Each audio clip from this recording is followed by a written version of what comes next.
नमस्कार, मी ज्ञानदा कदम. माझा कट्ट्यावरती आपल्या सर्वांचं स्वागत. सध्याचा लॉकडाऊनचा काळ आपल्या सगळ्यांची अनेक अर्थांनी परीक्षा घेणारा काळ आहे. पण या काळातनं बाहेर येण्यासाठी आपलं मन, आपली इच्छाशक्ती आपल्याला सर्वाधिक मदत करणार आहे. असं म्हणतात की आपण जसा विचार करतो तशीच परिस्थिती आपल्या आजूबाजूला निर्माण होत असते. आज एक काहीशा निराशामय वातावरणामध्ये गरज आहे ती प्रसन्नतेची, आनंदाची. त्यामुळे मन करारे प्रसन्न हे जसं तुकोबांनी म्हटलंय तसंच आपलं मन आपल्याला कसं प्रसन्न ठेवता येईल आणि आजूबाजूच्या वातावरणातली निराशा, अंधकार कसा दूर लोटता येईल, या सगळ्या संदर्भात आज माझा कट्ट्यावरती चर्चा करण्यासाठी किंवा तुम्हा आम्हाला मार्गदर्शन करण्यासाठी motivational speaker doctor Sanjay Upadhyay आहेत. आपण त्यांच्याशी बोलणार आहोत, गप्पा मारणार आहोत आणि मन प्रसन्न कसं ठेवायचं हेही जाणून घेणार आहोत. सर नमस्कार, आपलं मनापासून स्वागत माझा कट्ट्यावर. माझ्यासोबत एबीपी माझाचे संपादक राजीव सर आहेत आणि सोबतच माझे सगळे सहकारी, आणि आम्ही खूप उत्सुक आहोत आपल्याशी गप्पा मारण्यासाठी. संजयजी, होय, सगळ्यांना नमस्कार माझा. तर संजयजी, सगळेच जण आम्ही उत्सुक आहोत आपापली मनं प्रसन्न करून घेण्यासाठी. होय. तुम्ही सध्या अडकलेले आहात, तुम्ही घरामध्येच आहात. तुम्ही काय करताय सध्या आणि तुम्ही आम्हाला काय सांगणार आहात आमची मनं प्रसन्न व्हावीत यासाठी? काय नाही, मी तरी सध्या घरामध्ये दर 2 तासाने हात धुवून स्वतःच्याच मागे लागतोय. आपण हात धुवून दुसऱ्या कोणाच्या तरी मागे लागतो अन्य वेळेला.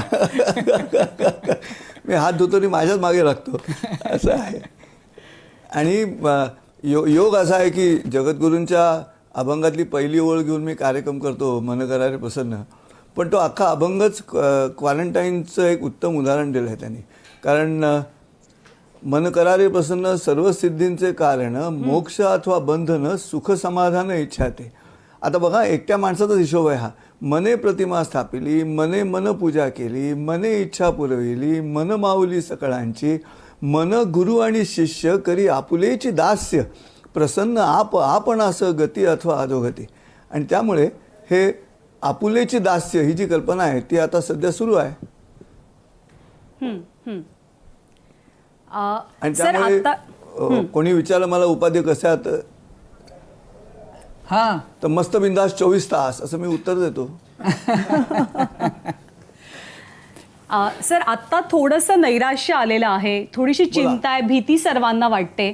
तर यातनं सर्वसामान्य लोकांनी बाहेर कसं यायचं, त्याच्यावरती मात कशी करायची?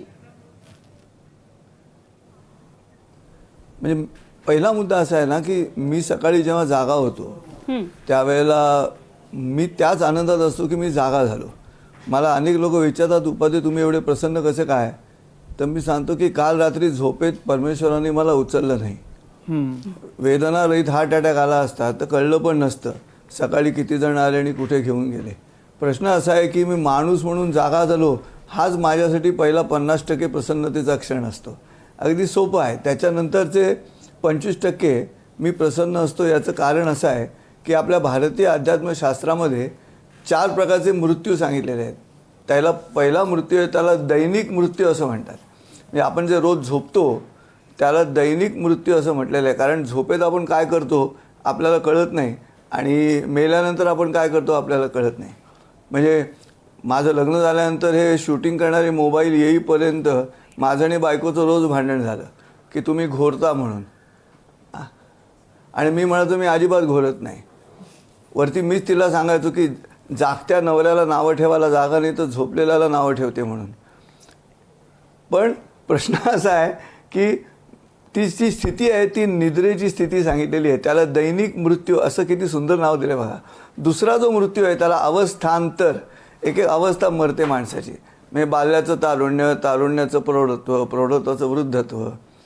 तिसरा मृत्यू सांगितला आहे भारतीय शास्त्रामध्ये, तो आहे अज्ञानाचा मृत्यू. की एकदा मला 5-30 असे पाढे कळले की मी उलटा मागं जाऊ शकत नाही.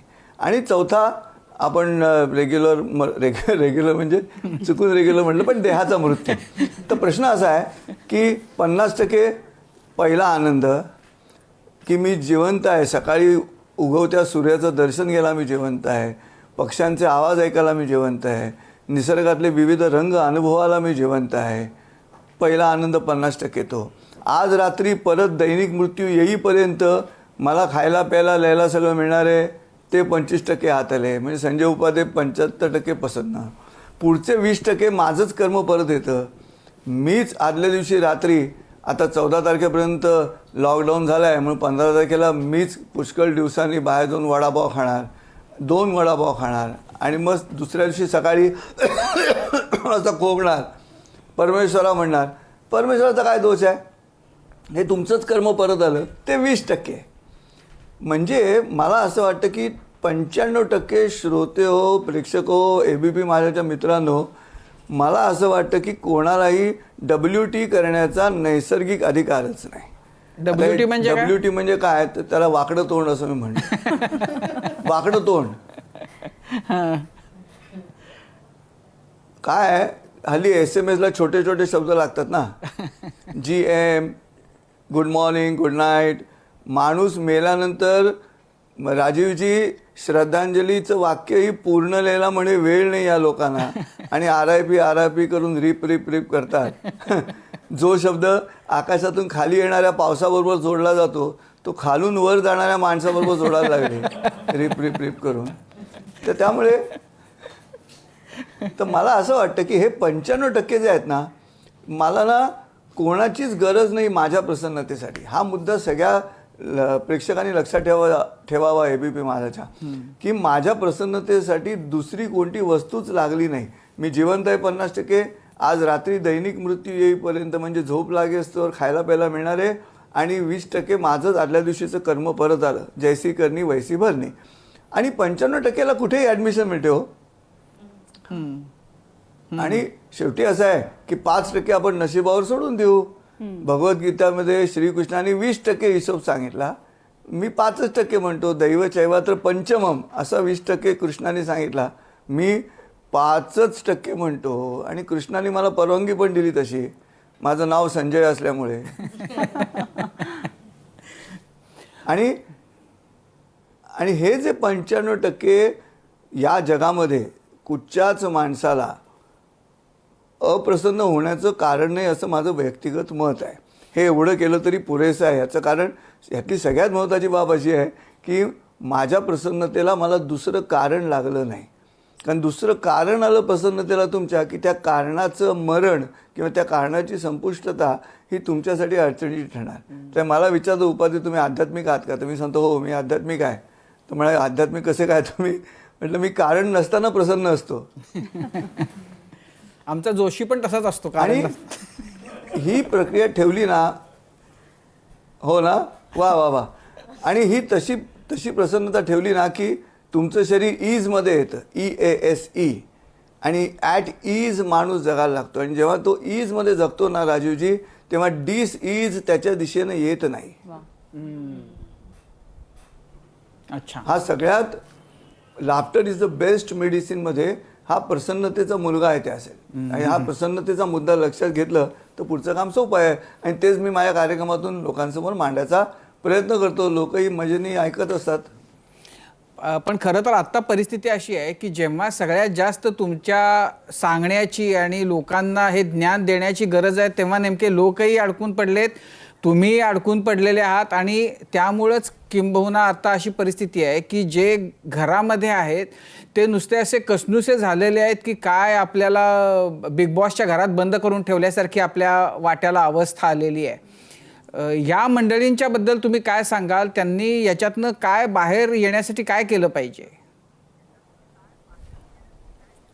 करेक्ट. यातून बाहेर येण्याचा सगळ्यात सोपा मार्ग आहे की क्रिएटिव्हिटी. तुमच्या प्रतिभेमध्ये असलेल्या निर्मिती क्षमतेला आवाहन करायचं, शोधून काढायचं. जुने अनेक उद्योग करता येतात आणि ते प्रत्येकाने शोधून काढायचा प्रयत्न करायचा. याचं कारण असं आहे की जसं वर्ड्सवर्थचं म्हणणं आहे की poetry is a spontaneous overflow of powerful emotions recollected in tranquillity असं त्याचं वाक्य आहे. ते जे ट्रँक्विलिटी आहे ती अनायासे आत्ता तुमच्या समोर उभी आहे. त्यामुळे जरी ती दुर्दैवाने तुम्हाला ट्रँक्विलिटीत जावं लागत असलं तरीसुद्धा ultimately it's a blessings in disguise. आणि ब्लेसिंग्ज इन डिस्गाईजमध्ये या ट्रँक्विलिटीचा उपयोग करून घ्यायचा आणि आपल्याच शरीरामध्ये, डोक्यामध्ये, प्रतिभेमध्ये असलेल्या अनेक गोष्टींना उजाळा देण्याचं काम करायचं. आणि मग लक्षात येईल तुमच्या की ते 24 तास तुम्हाला जे घरात अडकून पडायला लागलं आहे ते सुद्धा घरात अडकूनही तुम्ही विश्वसंचार करू शकता. जरुरी नाही की दरवेळेला देहच तुमचा बाहेर जायला पाहिजे. तुम्ही तुमच्या कल्पनेने सुद्धा बाहेर जाऊ शकता, हिंडू शकता, मजा करू शकता. ती कल्पना क्षमता जी आहे ती वाढवण्यासाठी ह्या दिवसांचा उपयोग करून घेता येतो. आणि तसा मी स्वतः करतो. चित्रकला आहे, गायनकला आहे, कविता आहे, अनेक खेळ आहेत विविध, अनेक गोष्टी आहेत. तुम्हाला स्वतःच्याच मोबाईलमधल्या अनेक गोष्टी ठाऊक नसतात. प्रामुख्यानं स्त्रियांनीसुद्धा मोबाईलवरती अभ्यास करावा आपल्या की अरे त्यात किती फीचर्स आहेत म्हणून. नाही तर माझ्या कार्यक्रमाला अनेक वेळा मोबाईल वाजतात लोकांचे. जेव्हा मोबाईल पटकन बंद होतो तेव्हा तो पुरुषाकडे असतो आणि जो खूप वेळ वाजत राहतो तेव्हा तो बाईकडे असतो. कारण बाईनी तो कुठच्या पर्समध्ये ठेवलेला, कुठच्या खाण्यात ठेवलेला सापडत नाही आणि बंद कसा करायचं ते ऐन वेळेला कळत नाही. तर मला असं वाटतं की मी माझ्या पत्नीलाही मी म्हटलं की आत्ता मोबाईलचा अभ्यास करून घे ना या 21 दिवसामध्ये, काय काय फीचर्स आहेत त्याची. पण आता म्हणजे आणि हे जगाबरोबर जाता आलं पाहिजे. नाही, माझा असा प्रश्न होता की आता तुम्ही घरामध्ये आहात तर घरामध्ये सलग 21 दिवस असं राहण्यानं तुमचं मन प्रसन्न आहे का, हा पहिला भाग. दुसरा, इतके दिवस सलग तुम्ही घरात असल्यामुळं घरातल्या तुमच्या कुटुंबियांच्या मनाचं काय, त्यांचं मन प्रसन्न आहे का? हो, याचं कारण असं आहे की मी व्यक्तिगत पातळीवरती माझं नेहमी म्हणणं असतं की घरातला जो पुरुष आहे त्या पुरुषांनी घरातलं वातावरण हे नेहमी विनोदी ठेवायचं असतं. हे आपण ते जुने बोर्ड आता काढून टाकायचे की सुखी समाधानी स्त्री घराचं लक्षण वगैरे. आता निरोगी आणि विनोदी पुरुष हे समृद्ध घराचं प्रथम लक्षण. आणि त्यामुळे मी तसंच घरामध्ये सुद्धा सतत 24 तास आनंदाने विनोदाने कसं वातावरण ठेवायचं याच्यावरती चर्चा चालू असते. उलट आम्ही तर माझ्या घरात आता बहुतेक घरात असतात तशी 2.5 माणसंच आहेत, मी, बायको आणि माझी मुलगी. पण आम्ही दररोज सकाळी एकमेकांना जोक सांगतो, दररोज सकाळी. आता विचार करा, 365 गुणिले 3 असे 3 जोक्स रोज ऐकायचे. विनोद चांगला असेल तर विनोदावर हसायचं, नाही तर सांगणाऱ्यावर हसायचं. आणि सकाळी वेळ नसला तर छोटे छोटे विनोद असतात, त्यामुळे जास्त पालाळ लावलं जात नाही. मी इंग्रजी शिकवणाऱ्या बाई वर्गात शिरल्या. त्यांनी मुलाला विचारलं कुठच्या राज्यात राहतोस, तो म्हणाला महाराष्ट्र. तर बाई म्हणाले स्पेलिंग सांग, तर तो म्हणाला तसं असेल तर गोवा. तर हे जे त्या स्पेलिंगसाठी त्यांनी राज्य बदललं. तर हे सोपं आहे. किंवा बायको दरवाजात उभी राहून नवऱ्याला विचारते की मी 2 तासासाठी मार्केटिंगला जाते बाहेर, तुम्हाला काही हवं आहे का. तर नवरा म्हणतो तेवढंच पुरेसं आहे. आता हे जे तू 2 तासासाठी जाते हेच पुरेसं आहे, ह्याच्यातली जी गंमत आहे. तर असं रोज सकाळी विनोद वाटणं एकमेकांना, विनोद घडणं वेगळं, पण विनोद शोधून काढून त्याचं डिस्ट्रीब्युशन करण्याची सगळ्यात महत्त्वाची भूमिका आणि ती पुरुषांनी करायची. कारण पुरुष डोनर असल्यामुळे त्यांनी दात्याचं काम करायचं घरामध्ये. आणि मी सगळ्यांनाच सांगतो, सगळ्यात पुरुषांना सल्ला देतो, कार्यक्रमातूनही सल्ला देतो की घरी विनोदी असणं. आता मी प्रवचनं पण करतो, तर मी प्रवचनाचा माझा वेश वेगळा असतो. त्यात गळ्यात माळा बिळा टिळा बिळा लावलेला असतो.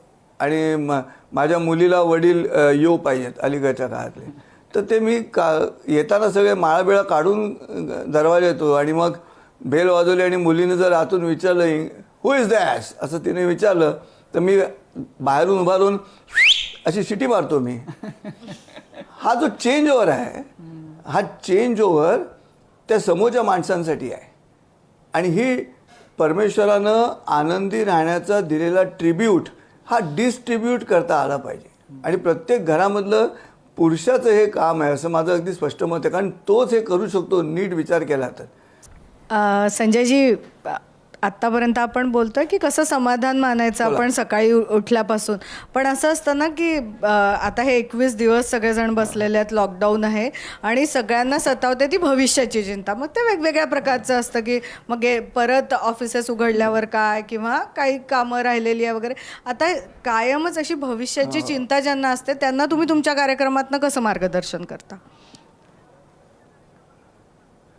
करेक्ट. मी पहिल्यांदा असं म्हणतो की भूतकाळ आणि भविष्यकाळ ह्याचा फार विचार करू नये. भूतकाळामध्ये भूत असतं, भूतकाळात भूत असतं आणि भविष्यामध्ये विश्य असतं. त्यामुळे ते अराजक आहे. आत्ता काय आहे, वर्तमानामध्ये आहे मान.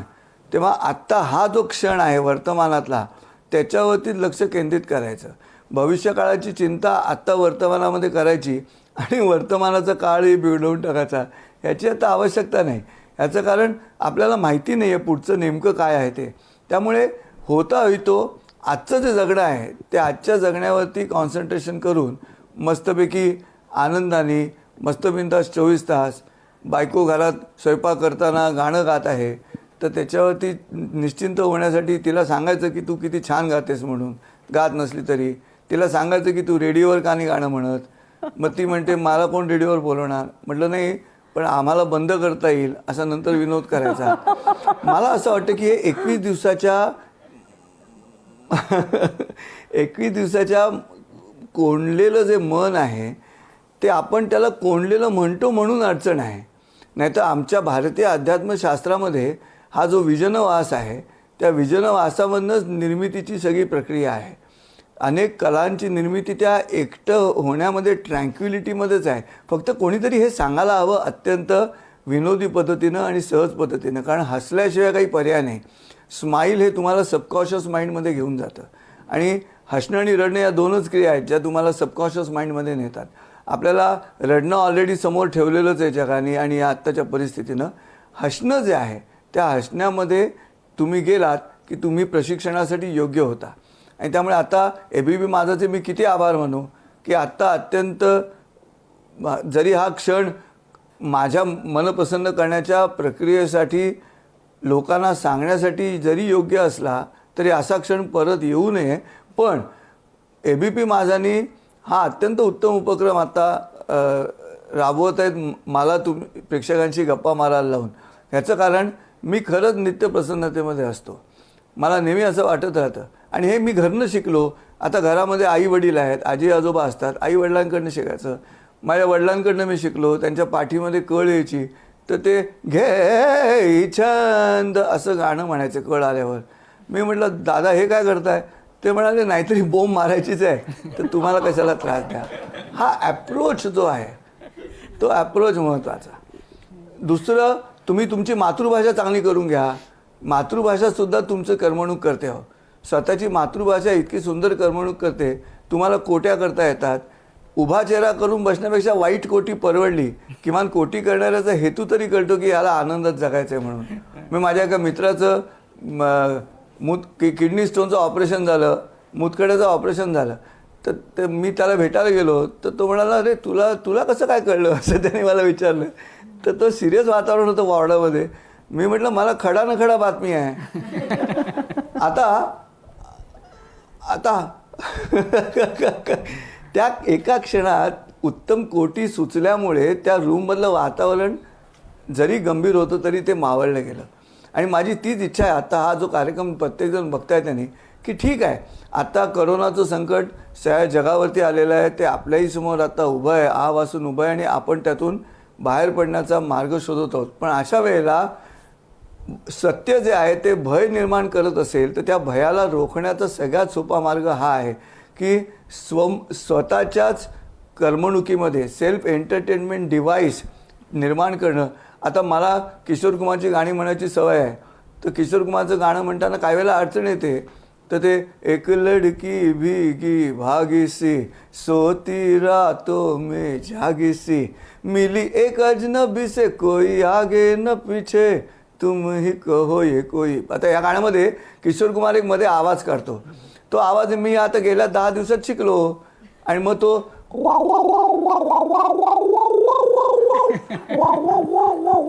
आता हा त्यांनी काढलेला आवाज हा कोणी म्हणे काय केलं तुम्ही 21 दिवस.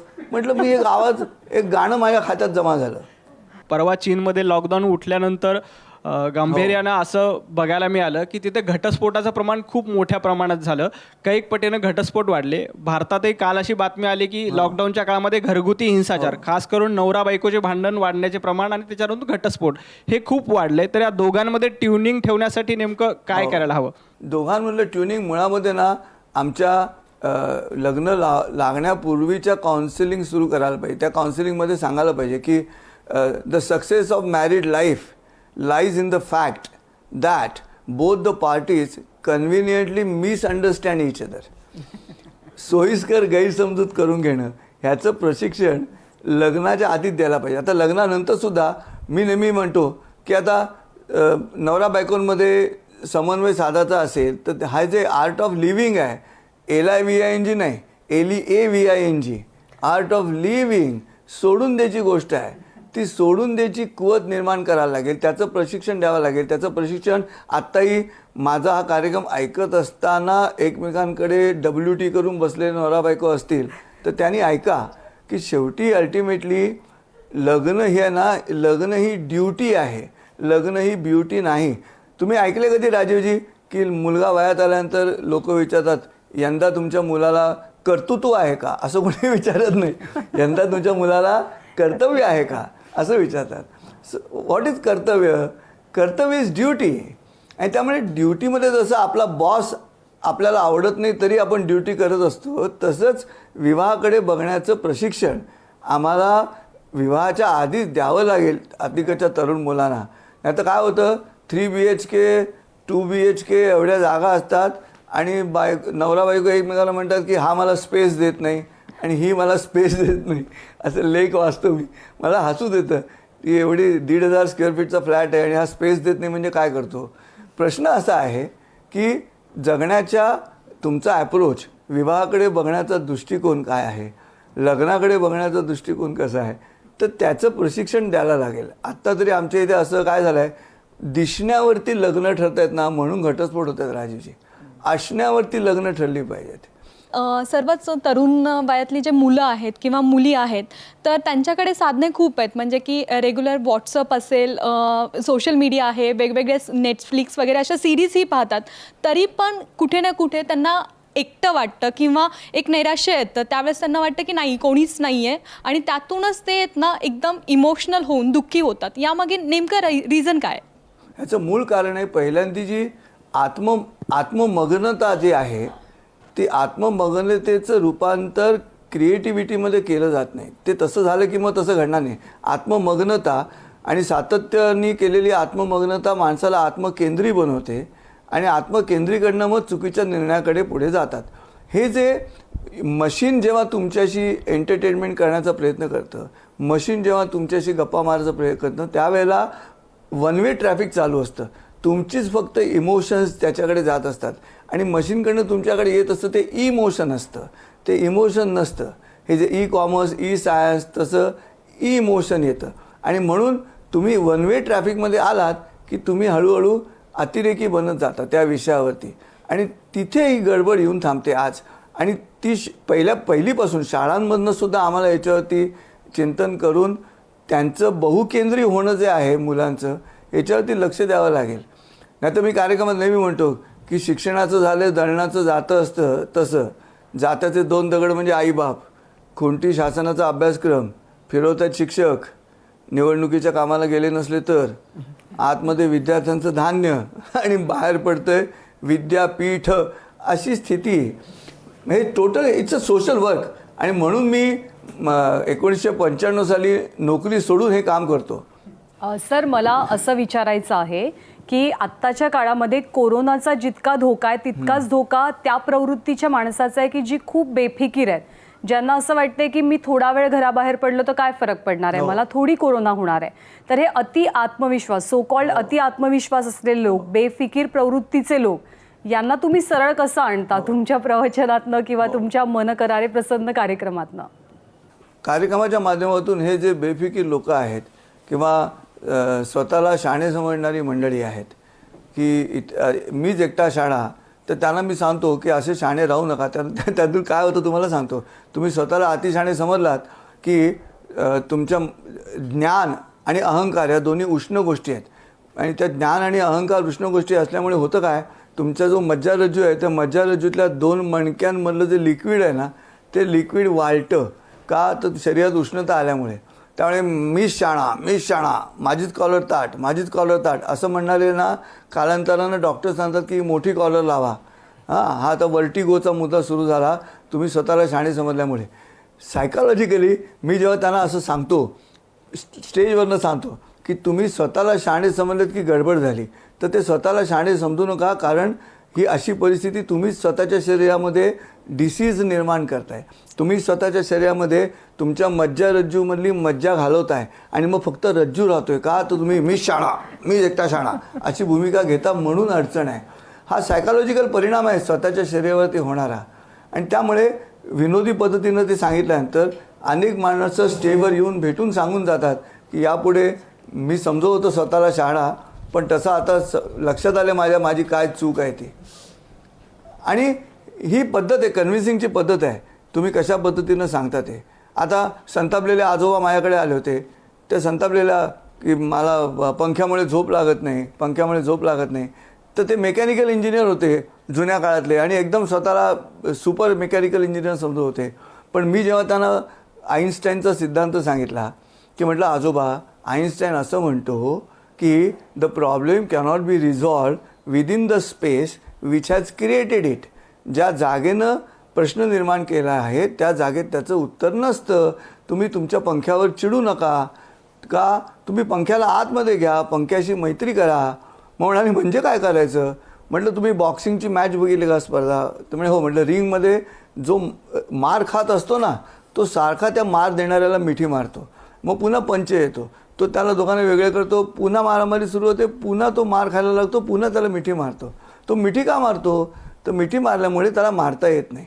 तसं माझं म्हणणं, हे जे स्वतःला शाणे समजणारे लोक आहेत ना, त्यांना मी स्टेजवरनं या पद्धतीनं मास काउन्सिलिंगच्या रूपामध्ये त्यांच्या अतिशहाणं असण्याचे विनोदी परिणाम त्यांच्यासमोर मांडतो. आणि ते मांडल्यामुळे हसत हसत सबकॉन्शियस माइंडमध्ये ते जातात अँड दे गेट ट्रेंड. कारण त्यांच्या लक्षात येतं की अरे इथे गडबड झाली, आपण असं करत होतो आणि आपलीच पंचायत झाली म्हणून.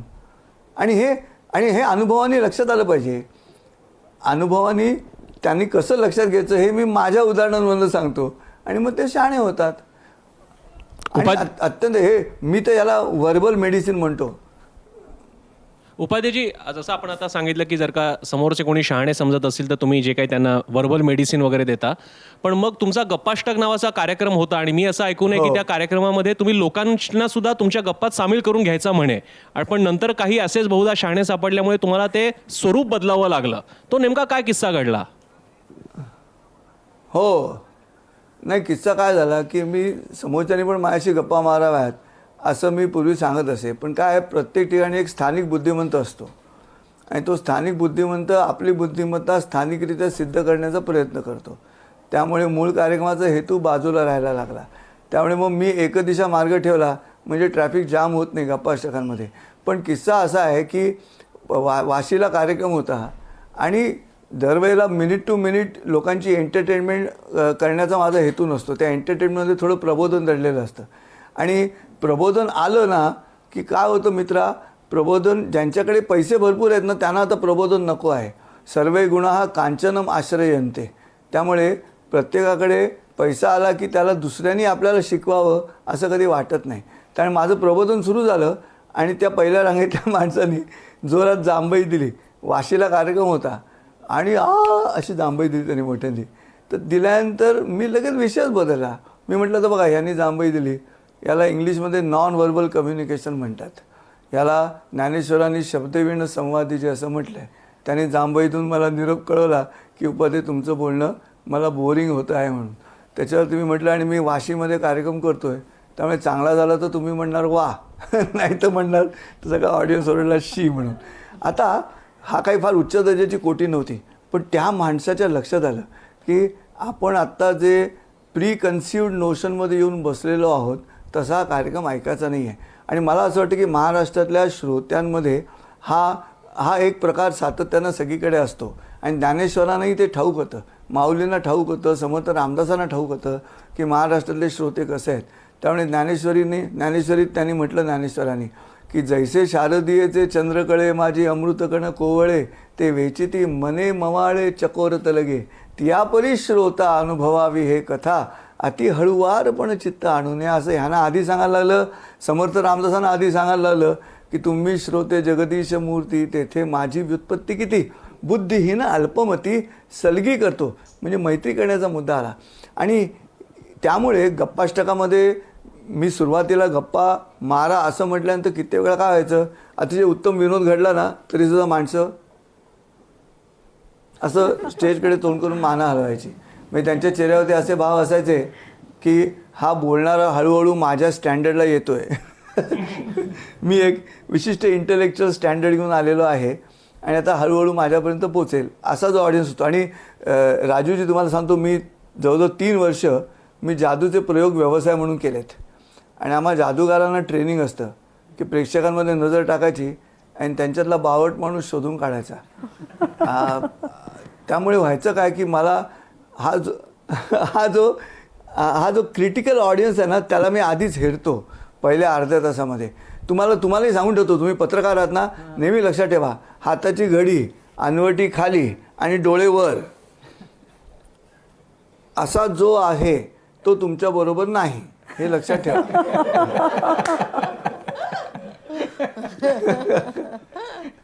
याला आणि अशी एक भुवई वरती उडवतात ना राजूजी, ते एक भुवई, त्या ऑडियन्सला उच्चभ्रू म्हणतात. उच्चभ्रू एकच भुवई वरती करतात.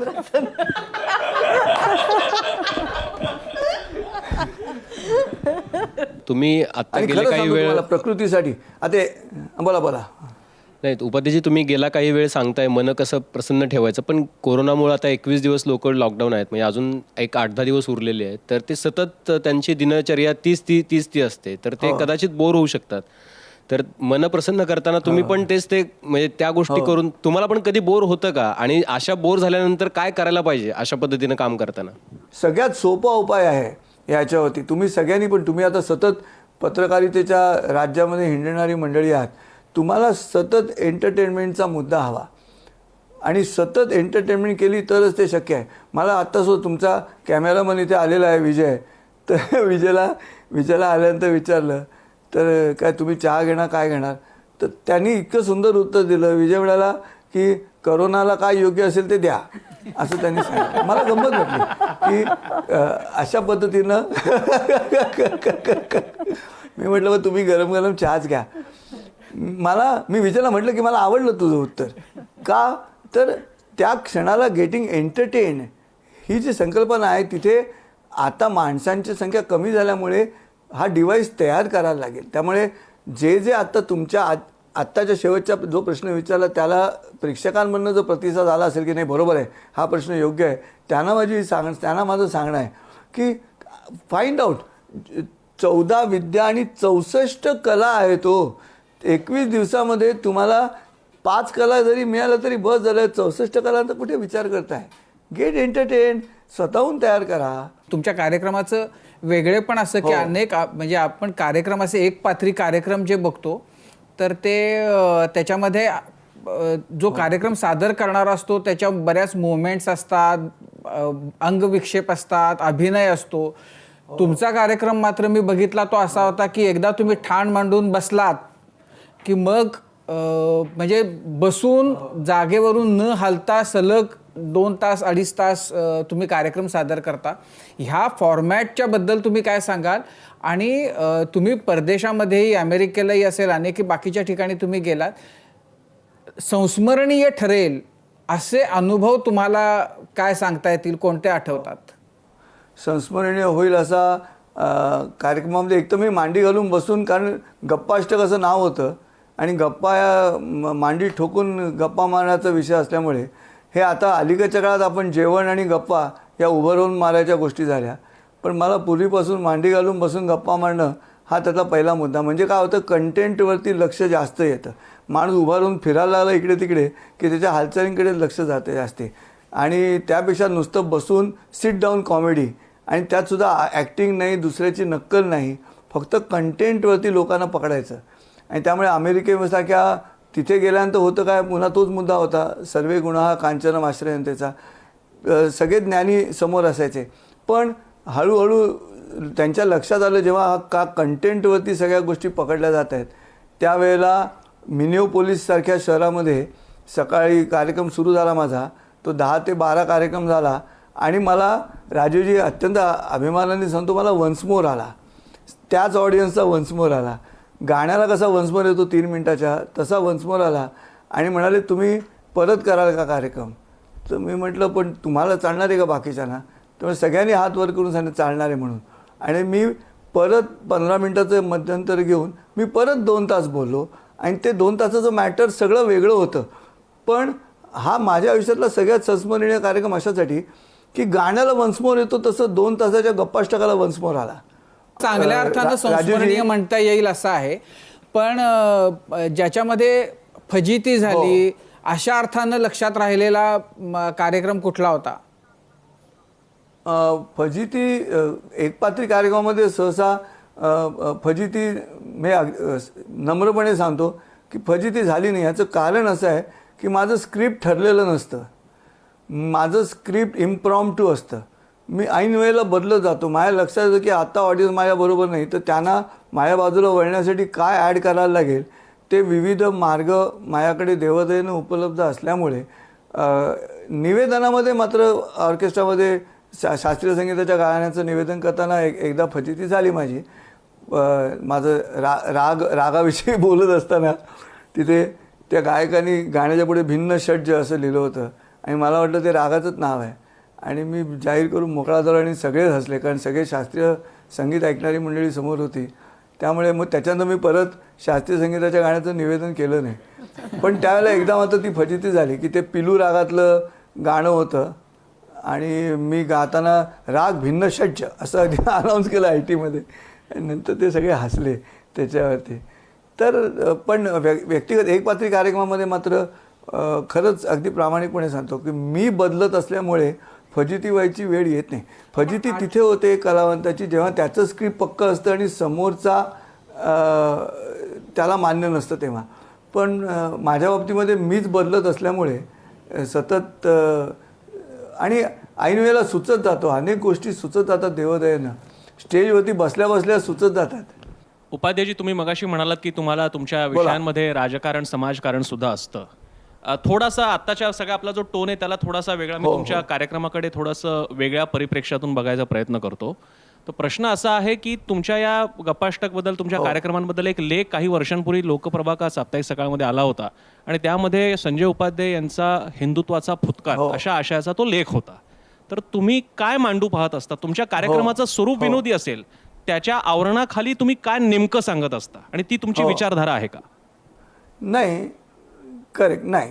त्याच्यामध्ये असं आहे की सर्वसमावेशकता असण्याची प्रक्रिया, म्हणजे तो जो मुद्दा मी गप्पाष्टकात सांगत असे की फखरुद्दीन अली अहमद राष्ट्रपती झाले तेव्हा दंगल झाली नाही, अब्दुल कलाम राष्ट्रपती होतात दंगल होत नाही, अलेक्झांडर राज्यपाल झाले दंगल होत नाही, अंतुले मुख्यमंत्री होतात दंगल होत नाही, उस्ताद झाकीर हुसेन यांचा तबला आम्ही डोक्यावर घेऊन नाचतो तेव्हा काही तिथे सामाजिक असंतोष निर्माण होत नाही, बिस्मिल्ला खानची सनई आमच्या अत्यंत शुचिरभूत पूजेमध्ये सुद्धा ती पूजा खराब करत नाही, अझरुद्दीनचं कॅप्टन होणं आम्हाला आवडतं, आमिर खानच्या लगांसाठी आम्ही नवस बोलतो ऑस्कर मिळावा म्हणून. मी त्या गप्पाष्टकात असं वाक्य म्हणत असे की तुम्ही या मातीसाठी कर्तृत्व सिद्ध करा, डोक्यावर घेतलेलं नाही असं कधी घडतच नाही. तेव्हा ज्या देशामध्ये चारवाकसारख्या देव नाकारणाऱ्या माणसालाही ऋषी म्हटलं गेलं का त्याच्या सांगण्याच्या सिस्टीमवरती, तर त्याच्या मतापेक्षा त्याची जी सांगण्याची पद्धत आहे त्यातल्या ज्ञानाला दाद देऊन जी संस्कृती चारवाकला ऋषी म्हणते, तर थोडा वेगळा विचार करता येईल का असं मी तिथे मांडत असे. आता झालं काय, ते लोकप्रभेच्या कानावरती जात असताना अलीकडच्या काळात एक काय झालं आहे, कानांच्या दरवाजावरच माणसं बसलेली आहेत. कानाने सरळ मोकळेपणाने आत जाऊन मनामध्ये काही तयार होईल त्याच्यावरती असं घडत नाही.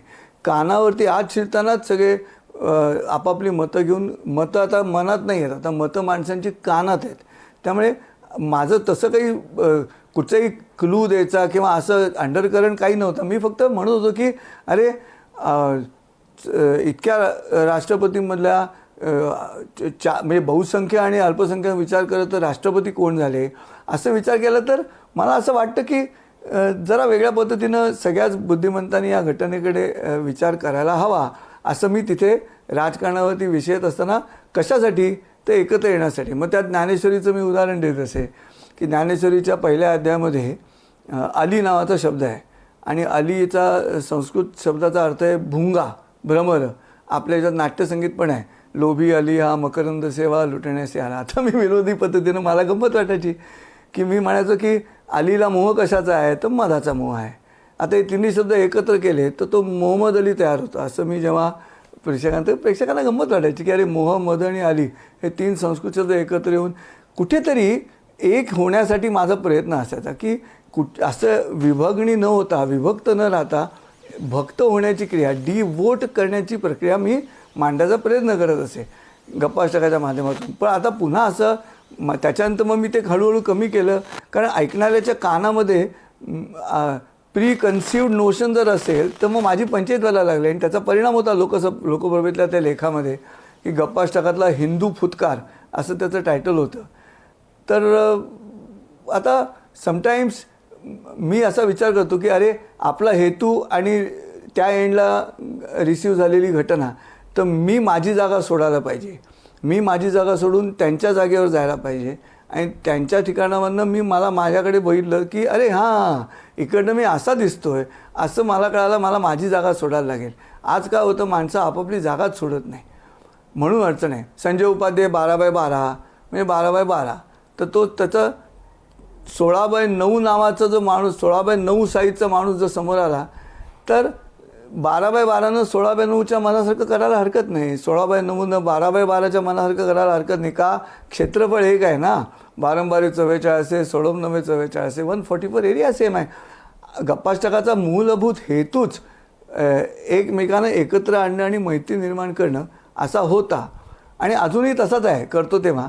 पण मी सहसा ज्ञानेश्वर माऊलींच्या नियमाप्रमाणे जगतो की ज्ञानेश्वर माऊलींच्या सुद्धा त्यांच्या व्यक्तिगत आयुष्यामध्ये इतके हाल अपेष्टा बघू नये.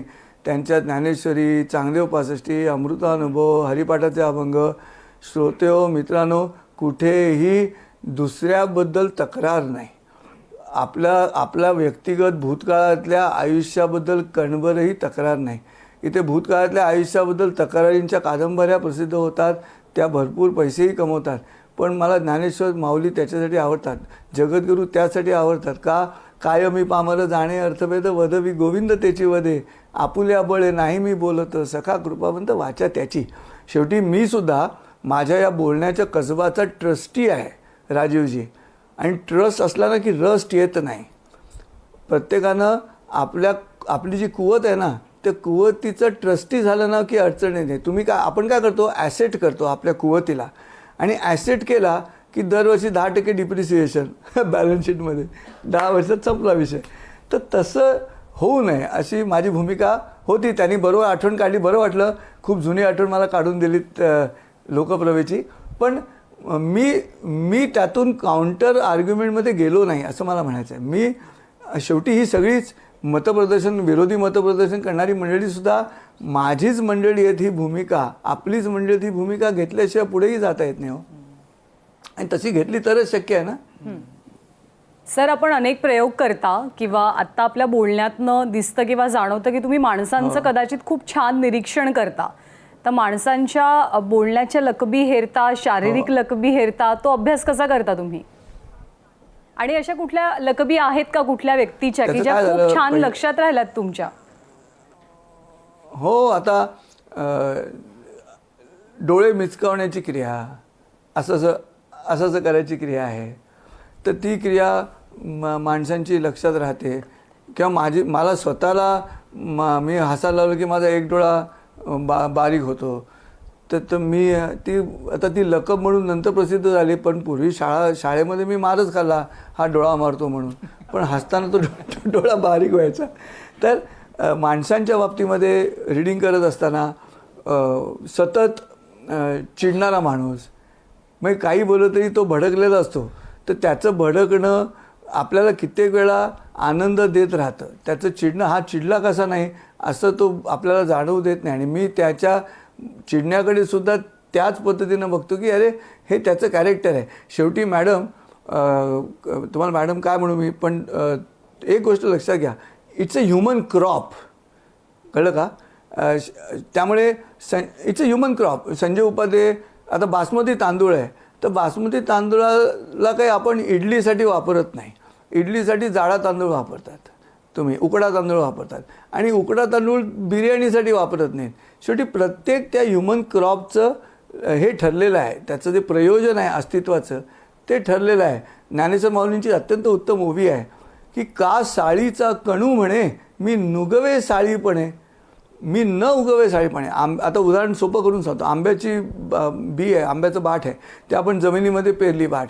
आता बाठ आंब्याची जमिनीत गेल्यानंतर असं नाही म्हणू शकत की मी पेरू म्हणून बाहेर येतो, त्याला आंबा म्हणूनच यावं लागेल.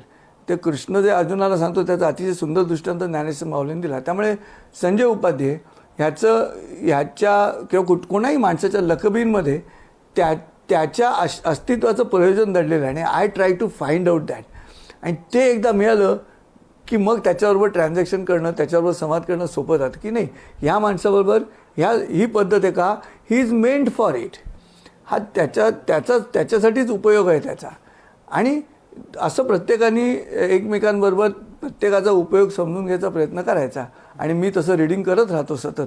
आणि त्याला फिजिओग्नॉमी असं म्हणतात, चेहऱ्याच्या रचना कशा आहेत, कसं बोलल्यामुळे माणूस दाद देईल मला की देणार नाही, कार्यक्रम सोडा दैनंदिन जीवनातसुद्धा येता आता. आणि सगळ्यात मोठं smile is a shortest distance between two people. हसणं एक असं वळण आहे की जे कित्येक गोष्टी सरळ करतं. आणि मी स्वतः खूप हसतो. म्हणजे मला कित्येक वेळा असं वाटतं की अरे मीच केलेल्या विनोदावर मीच का हसतो. त्याच्यावरती पण मला एक कविता सुचली स्टेजवरती. मी म्हटलं स्वतःच्या विनोदावर स्वतःच काय हसतो, तपकिरीच्या डबीला शिंकायचा हक्क नसतो. तपकिरीच्या डबीला शिंकायचा हक्क नसतो असं गंमत आहे त्यामध्ये. त्यामुळे नंबर ऑफ मी बाहेर पडलो की सारं जग मला एंटरटेन करतं. देवाला नमस्कार करणारी मंडळी, मी इतका खुश असतो तुम्हाला सांगतो. कशी नमस्कार करतात देवाला ते असं ते खुणा करतात. आता कुठच्या खुणा कोणाला करायच्या तेही कळत नाही. आता ह्या खुणा काय देवाला करायच्या आहेत असं करून. आणि ते असं गोल हात फिरवतात. पुण्यामध्ये तर राजीवजी मी चाललो होतो रिक्षाने आणि पुढे एक स्कूटरवाला चाललेला. पहिल्यांदा वाटलं स्कूटरवाला आहे, तर नंतर ती वालीच निघाली. कपड्यांमुळे आली कळत नाही ना, मुलगा मुलगी भेद.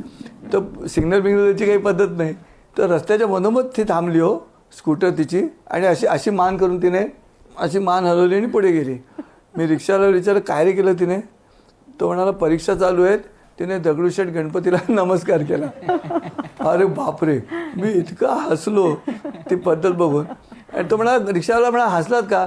म्हटलं समजा गणपतीला वाटलं की आपण हिला पास करावं, तर कोणाला पास करावं कसं कळलं, कारण हे बांधून ठेवलेलं ते बांधतात ना हल्ली. मला म्हटलं गणपती आता सोंड बाहेर काढून ते फडकं काढ आधी, मला कळू दे ना कोणी नमस्कार केला तो.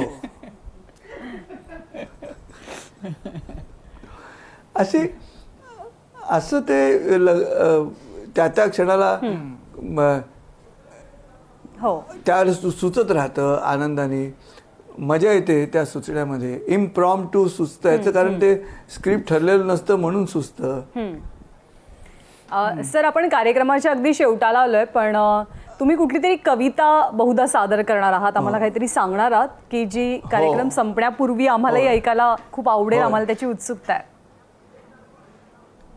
येस, ऐका. सुख नावाची कविता आहे. कवितेचं नाव आहे सुख. मनुष्याने आनंदात राहण्याचा सगळ्यात सोपा मार्ग या कवितेमध्ये मी मांडला आहे. ऐका. म्हणतात सुख त्याला ते मिळेल काय मला, असा प्रश्न विचारित होतो जाता येता प्रत्येकाला. म्हणतात सुख त्याला ते मिळेल काय मला, असा प्रश्न विचारित होतो जाता येता प्रत्येकाला. पहिला भेटला दारुड्या म्हणाला पावशेर घशात होत सगळं मिळेल तुला. मग भेटला कारकुनाला विचारलं म्हणतात सुख त्याला ते मिळेल काय मला, तर म्हणाला मान आधी घाल खाली. हो म्हणाला शीक आधी, सगळी सुख येतात दारी, चल मस्टरची वेळ झाली, असं म्हणून तो निघून गेला. मग भेटला दुकानदार व्यापारी, त्यालाही विचारलं तेच. म्हणाला माझा नफा झालाय कमी, मला एकच पडलाय पेच. म्हटलं मुद्दल आहे ना तसंच, फक्त नफा झालाय कमी. तो म्हणतो त्यालाच नुकसान म्हणतो आम्ही, तुझी अक्कल झाली कमी. मग भेटला आत्महत्या करायला निघालेला शेतकरी, त्याला विचारलं म्हणतात सुख त्याला ते मिळेल काय मला, तर म्हणाला पाऊस देतो आणि माऊस नेतो, पिकवलेल्याला मिळत नाही भाव आणि पोट भरण्याचे वाढले आहेत भाव. पिकवलेलं जातं सडून, नाहीतर माऊस नेतं कुरतडून. म्हटलं माऊस म्हणजे उंदीर, तुला काय रे ठाऊक? तो म्हणाला माझ्या नातवाला इंग्लिश शिकवतायत पहिलीपासून घाऊक. मग गेलो देवळात, देवांना प्रश्न केला, म्हणतात सुख त्याला ते मिळेल काय मला? तर उत्तरं आली 33 कोटी. पुन्हा झाली माझीच खोटी. गणपती म्हणाला सुख म्हणजे ज्ञान, सरस्वती म्हणाली सुख म्हणजे विद्या, हनुमान म्हणाला सुख म्हणजे राम, विठ्ठल म्हणाला सुख म्हणजे नाम, दत्त म्हणाले सुख म्हणजे गुरु. मला सुचेना मी काय करू, म्हणून देवळाबाहेर पडलो. दारात भेटला भिकारी, त्यानं मागितली भीक. म्हटलं धडधाकट दिसतोयस, काहीतरी शिक, काहीतरी विक. तर भिकारी हसला, म्हणाला मी मागितली भीक आणि तुम्ही दिलात प्रश्न. मी मागितला अर्जुन आणि तुम्ही दिलात कृष्ण, असं तो म्हणाला आणि हसला. मी इतका आश्चर्यचकित झालो, एवढ्या जणांशी संवाद साधला, कोणी हसलं नव्हतं. हा कसा काय हसला? याला सुख मिळालं की काय भिकाऱ्याला? म्हणून त्याला विचारलं की म्हणतात सुख त्याला ते मिळेल काय मला? तर म्हणाला आमच्यासारखं करा. म्हटलं काय करा? म्हणाला डबा सरळ धरून भीक मागितली बघून, डबा सरळ धरून भीक मागितली बघून, नाही मिळाली तर डबा करतो उलटा आणि वाजवत बसतो एकटा. त्याचा आवाज ऐकून कोणीतरी नाणं फेकतो, डबा सरळ करतो आणि पुन्हा एकदा आवाज ऐकतो. त्या नाण्यात मला मिळतो चहापाव, त्या नाण्यात मला मिळतो चहापाव आणि नाणं फेकणारा देवळात जाऊन म्हणतो देवा तू मला पाव. त्याच्या आधी पाव मला मिळतो. भिकारी म्हणाला त्याच्या आधी पाव मला मिळतो असं म्हणून भिकारी हसला. माझा जीव परत फसला. म्हटलं माझ्या प्रश्नाचं उत्तर नाही दिलं. म्हणाला दिलं, आमच्यासारखं करा. डबा सरळ धरून भीक मागितली बघून, नाही मिळाली तर डबा करतो उलटा. तुमचा प्रश्न उलटा करा म्हणजे होईल त्याचं उत्तर, त्याची दुर्गंधी जाईल आणि होईल त्याचं अत्तर. मी प्रश्न उलटा केला. मूळ प्रश्न असा होता, म्हणतात सुख त्याला ते मिळेल काय मला? आणि श्रोतेहो माझ्या लक्षात आलं, मला काय मिळेल ते त्याला सुख म्हणतात, मला काय मिळेल ते त्याला सुख म्हणतात. आणि ही तृप्तीची भूमिका जर घेतली तर माणसं आजारीच पडणार नाहीत. ही तृप्तीची भूमिका आहे. Contentment is not what I want and I get, contentment is what I have आणि रिअलायझेशन ऑफ दॅट. माझ्याकडे जे आहे त्याची जाणीव म्हणजे तृप्ती. आणि माणसं आज अतृप्त आहेत म्हणून असंतुष्ट आहेत, असंतुष्ट आहेत म्हणून अप्रसन्न आहेत, अप्रसन्न आहेत म्हणून आजारी आहेत. जगद्गुरू जे म्हणत आहेत की प्रसन्नतेमुळे सर्व सिद्धी प्राप्त होतात, ती प्रसन्नता प्रत्येकाला ह्या सिस्टीममध्ये तयार करता येते असा माझा दावा आहे आणि मी स्वतः तसा जगतो मस्त बिंदास 24 तास. सर अगदी खरं सांगायचं तर गेल्या काही दिवसांपासून या सगळ्या कोरोनाच्या बातम्या, नकारात्मकता, तेच वातावरण, एक येणारा ताण, वाटणारी भीती, यामुळे आम्ही सगळेजणही इतके दिलखुलास मनापासून हसलो नव्हतो बराच काळ. तुमच्यामुळे ती संधी आम्हाला मिळाली.